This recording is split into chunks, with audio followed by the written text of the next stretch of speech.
Xin chào các bạn. Hôm nay, Hà Thanh sẽ giới thiệu món súp cá hồi kem tươi.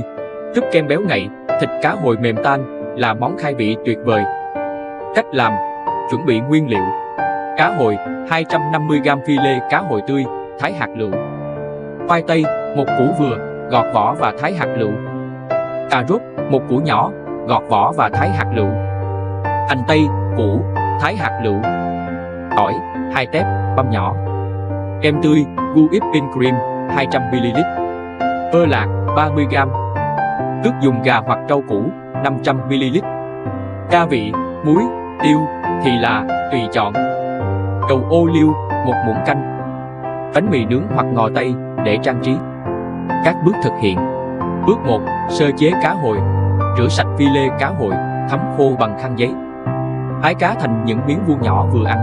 Ướp cá với một chút muối và tiêu để cá thêm đậm đà. Bước 2. Xào rau củ. Đun chảy bơ lạc trong một nồi nhỏ, thêm dầu ô liu, cho hành tây và tỏi băm vào phi thơm. Tiếp theo, cho khoai tây và cà rốt vào xào khoảng 3 đến 5 phút. Đổ 500ml nước dùng vào nồi, đun sôi rồi giảm lửa. Nấu cho đến khi khoai tây và cà rốt mềm. Bước 3. Nấu súp. Khi rau củ đã mềm, dùng máy xay cầm tay để xay nhuyễn hỗn hợp. Nếu không có máy xay, có thể dùng muỗng nghiền nát rau củ. Cho kem tươi vào nồi, khuấy đều và đun nóng nhẹ, không để sôi bùng.